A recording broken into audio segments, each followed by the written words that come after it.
ಮಳೆ ಸುರಿಯುತ್ತಿದ್ದ ಸಂಜೆ. ಮನೆಯ ಹೊರಗೆ ತುಂತುರು ಮಳೆಯ ಸದ್ದು, ಒಳಗೆ ಮೌನ. ಅಡಿಗೆ ಮನೆಯ ಕಿಟಕಿಯ ಬಳಿ ನಿಂತು ಮಳೆಯ ಹನಿಗಳನ್ನು ನೋಡ್ತಾ ಇದ್ಲು ಅನು. ಹಾಲ್ನಲ್ಲಿ ಸೋಫಾದ ಮೇಲೆ ಕುಳಿತು ಲ್ಯಾಪ್ಟಾಪ್ನಲ್ಲಿ ಕೆಲಸ ಮಾಡುತ್ತಿದ್ದನು ಅವಳ ಗಂಡ ಕಾರ್ತಿಕ್. ಕಾಫಿ ಮಾಡಲೆ ಅಂತ ಅನು ನಿಧಾನವಾಗಿ ಕೇಳ್ತಾಳೆ. ಮಾಡು ಎಂದು ಕಣ್ಣನ್ನು ಮೇಲಕ್ಕೆತ್ತದೆಯೇ ಉತ್ತರಿಸಿದ ಕಾರ್ತಿಕ್. ಅದು ಅವರ ಪ್ರತಿದಿನದ ಮಾತುಕತೆ. 2 ಮಾತು, ನಂತರ ಮತ್ತೆ ಮೌನ. ಮದುವೆಯಾಗಿ 7 ವರ್ಷಗಳಾಗಿದ್ವು. ಒಮ್ಮೆ ಒಬ್ಬರಿಲ್ಲದೆ ಮತ್ತೊಬ್ಬರು ಇರಲಾರರು ಎಂದುಕೊಂಡಿದ್ದವರು ಈಗ ಒಂದೇ ಮನೆಯಲ್ಲಿದ್ದರೂ 2 ಪ್ರಪಂಚಗಳಂತೆ ಬದುಕ್ತಾ ಇದ್ರು. ಅನುಗೆ ನೋವಾಗ್ತಾ ಇತ್ತು.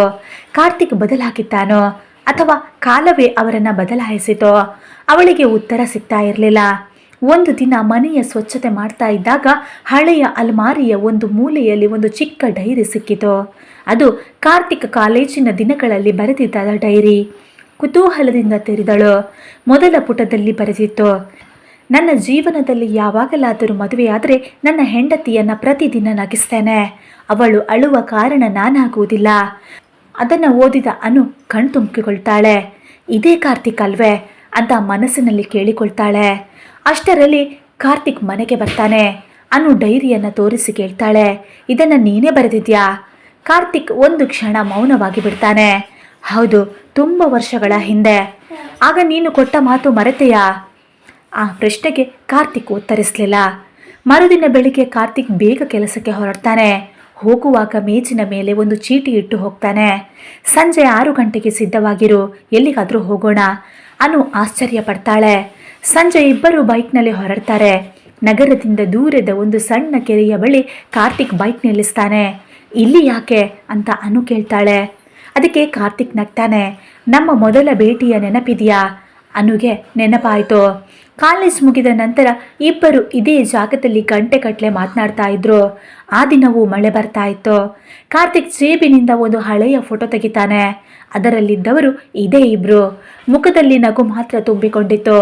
ಅನು, ನಾನು ನಿನ್ನನ್ನು ಪ್ರೀತಿಸುವುದನ್ನು ಯಾವತ್ತೂ ನಿಲ್ಲಿಸಿಲ್ಲ. ಆದರೆ ನನಗೆ ಗೊತ್ತು, ನಾನು ಹೇಳಲಿಲ್ಲ, ತೋರಿಸಲಿಲ್ಲ. ಅವನ ದನಿ ನಡುಗಿತು. ಕೆಲಸದ ಒತ್ತಡ, ಸಾಲ, ಜವಾಬ್ದಾರಿ ಇವೆಲ್ಲದರ ನಡುವೆ ನಾನು ನಿನ್ನ ಜೊತೆ ಮಾತನಾಡುವುದನ್ನೇ ಮರ್ತಿದ್ದೆ. ಅನು ಮೌನವಾಗ್ತಾಳೆ. ನಿನಗೆ ಒಂದು ಸತ್ಯ ಹೇಳಬೇಕು, ಕಾರ್ತಿಕ್ ನಿಧಾನವಾಗಿ ಹೇಳ್ತಾನೆ. 6 ತಿಂಗಳ ಹಿಂದೆ ನನ್ನ ಕಂಪನಿಯಲ್ಲಿ ಉದ್ಯೋಗ ಕಡಿತದ ಪಟ್ಟಿ ಬಂದಿತ್ತು. ಆ ಪಟ್ಟಿಯಲ್ಲಿ ನನ್ನ ಹೆಸರು ಕೂಡ ಇತ್ತು. ಅನು ಬೆಚ್ಚಿ ಬೀಳ್ತಾಳೆ. ಏನು ಅಂತ ಕೇಳ್ತಾಳೆ. ನಂತರ ಬೇರೆ ವಿಭಾಗಕ್ಕೆ ವರ್ಗಾಯಿಸಿದ್ರು.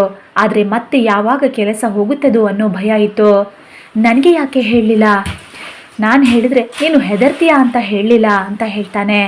ಕಾರ್ತಿಕ್ ಗಂಡ ಹೆಂಡತಿ ಅಂದರೆ ಸಂತೋಷ ಮಾತ್ರ ಹಂಚಿಕೊಳ್ಳೋದು ಅಲ್ಲ, ಭಯವನ್ನೂ ಹಂಚಿಕೊಳ್ಳಬೇಕು. ಕಾರ್ತಿಕ್ ಕಣ್ಣೀರಿಟ್ಟ. ಕ್ಷಮಿಸು ಅಂತ ಕೇಳಿಕೊಳ್ತಾನೆ. ಅನು ಮೊದಲ ಬಾರಿಗೆ ಅವನ ಕೈ ಹಿಡಿತಾಳೆ. ನಾನು ನಿನ್ನ ವಿರುದ್ಧ ಅಲ್ಲ, ನಿನ್ನ ಜೊತೆಗೆ ಇದ್ದೇನೆ. ಆ ದಿನದಿಂದ ಇಬ್ಬರು ಒಂದು ನಿರ್ಧಾರ ಮಾಡಿದ್ರು. ಪ್ರತಿದಿನ ರಾತ್ರಿ ಅರ್ಧ ಗಂಟೆ ಮೊಬೈಲ್ ಇಲ್ಲ, ಟಿವಿ ಇಲ್ಲ, ಕೆಲಸದ ಮಾತಿಲ್ಲ, ಕೇವಲ ಇಬ್ಬರ ಮಾತು. ಮೊದಲ ದಿನ ಏನು ಮಾತನಾಡಬೇಕು ಅನ್ನೋದೇ ಗೊತ್ತಾಗಲಿಲ್ಲ.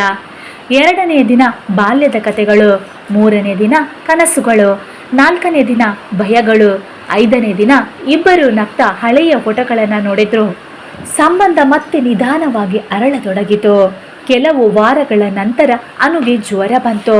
ವೈದ್ಯರು ವಿಶ್ರಾಂತಿ ತೆಗೆದುಕೊಳ್ಳಲು ಹೇಳಿದ್ರು. ಕಾರ್ತಿಕ್ ಮೊದಲ ಬಾರಿಗೆ ಅಡುಗೆ ಮನೆಗೆ ಹೋದ. ಅಕ್ಕಿ ತೊಳೆದ, ಸಾಂಬಾರ್ ಮಾಡಲು ಯೂಟ್ಯೂಬ್ ನೋಡಿದ. ಉಪ್ಪು 2 ಬಾರಿ ಹಾಕಿದ. ಸಾಂಬಾರ್ ತುಂಬ ಉಪ್ಪಾಯಿತು. ಅನು ನಗ್ತಾ ಹೇಳಿದ್ಲು, ಇದನ್ನು ಯಾರು ತಿಂತಾರೆ? ಅದಕ್ಕೆ ಅವನು, ನೀನು ತಿಂತೀಯಾ ಅಂತಾನೆ. ಅದಕ್ಕೆ ಅನು ಯಾಕೆ ಅಂತ ಕೇಳಿದಾಗ, ಇದು ನನ್ನ ಮೊದಲ ಅಡುಗೆ ಅಂತಾನೆ. ಇಬ್ಬರು ನಗ್ತಾ ಅದೇ ಸಾಂಬಾರು ತಿಂತಾರೆ. ಆ ದಿನದ ಊಟ ಅವರ ಜೀವನದ ಅತ್ಯಂತ ರುಚಿಯಾದ ಊಟವಾಗಿತ್ತು. ಅದೇ ದಿನಗಳ ನಂತರ ಅನು ತನ್ನ ಹುಟ್ಟುಹಬ್ಬವನ್ನೇ ಮರೆತಿದ್ಲು. ಬೆಳಗ್ಗೆ ಎದ್ದಾಗ ಮನೆ ತುಂಬ ಹೂವುಗಳಿಂದ ಅಲಂಕರಿಸಿತ್ತು. ಗೋಡೆಯ ಮೇಲೆ ಒಂದು ಚಿಕ್ಕ ಕಾಗದ, ನಿನ್ನ ನಗುವೆ ಈ ಮನೆಯ ಬೆಳಕು. ಮೇಜಿನ ಮೇಲೆ ಒಂದು ಉಡುಗೊರೆ. ಅದರೊಳಗೆ ಚಿನ್ನ ಇರಲಿಲ್ಲ, ವಜ್ರ ಇರಲಿಲ್ಲ, ಒಂದು ಫ್ರೇಮ್ ಮಾತ್ರ. ಅದರೊಳಗಡೆ ಅವರ ಮೊದಲ ಫೋಟೋ. ಹಿಂದೆ ಕಾರ್ತಿಕ್ ಬರೆದಿದ್ದ, ನಿನಗೆ ವಯಸ್ಸಾಗುವುದಿಲ್ಲ, ನನ್ನ ಜೀವನದ ಪ್ರತಿದಿನವನ್ನು ಸುಂದರಗೊಳಿಸುತ್ತೀಯಾ ಅಷ್ಟೇ. ಅನು ಕಣ್ಣೀರು ಒರೆಸಿಕೊಂಡಳು. ಇದೇ ನನಗೆ ಸಾಕು. ಒಂದು ಸಂಜೆ ಅನು ಕೇಳಿದ್ಲು, ನಿನಗೆ ನಾನು ಕೊಟ್ಟ ದೊಡ್ಡ ಉಡುಗೊರೆ ಯಾವುದು? ಕಾರ್ತಿಕ್ ಕ್ಷಣಕಾಲ ಯೋಚಿಸ್ತಾನೆ. ನೀನು ಅದು ಹೇಗೆ ಉತ್ತರ? ನನ್ನ ಜೀವನದಲ್ಲಿ ಎಲ್ಲರೂ ನನ್ನ ಯಶಸ್ಸನ್ನು ಕೇಳಿದ್ರು, ನೀನು ಮಾತ್ರ ನನ್ನ ಮನಸ್ಸನ್ನು ಕೇಳಿದೆ ಅನ್ನು ಮೌನವಾಗಿ ನಗ್ತಾಳೆ. ಕೆಲ ತಿಂಗಳ ನಂತರ ಕಾರ್ತಿಕ್ ಹೊಸ ಕಂಪನಿಯಲ್ಲಿ ಉತ್ತಮ ಕೆಲಸವನ್ನು ಪಡಿತಾನೆ. ಮೊದಲ ಸಂಬಳ ಬಂದ ದಿನ ಮನೆಗೆ ಬಂದು ಒಂದು ಸೀರೆಯನ್ನು ಕೊಡ್ತಾನೆ. ಇದು ದುಬಾರಿ ಇರಲಿಕ್ಕಿಲ್ಲ, ಆದರೆ ಬೆಲೆ ಮುಖ್ಯವಲ್ಲ ಅಂತಾಳೆ. ಹಾಗಾದರೆ ಅಂತ ಕೇಳ್ತಾನೆ, ನೀನು ಪ್ರೀತಿಯಿಂದ ತಂದಿದ್ದೀಯಲ್ಲ ಅದೇ ದೊಡ್ಡ ಬೆಲೆ ಅಂತಾಳೆ. 1 ವರ್ಷ ಕಳೆಯಿತು, ಮತ್ತೆ ಅದೇ ಮಳೆ, ಅದೇ ಕಿಟಕಿ, ಅದೇ ಮನೆ. ಆದರೆ ಈ ಬಾರಿ ಮೌನವಿರಲಿಲ್ಲ. ಕಾರ್ತಿಕ್ ಅಡಿಗೆ ಮನೆಯೊಳಗೆ ಬಂದು 2 ಕಪ್ ಕಾಫಿ ಕೊಟ್ಟ. ಕಾಫಿ ಮೇಡಮ್, ಧನ್ಯವಾದಗಳು.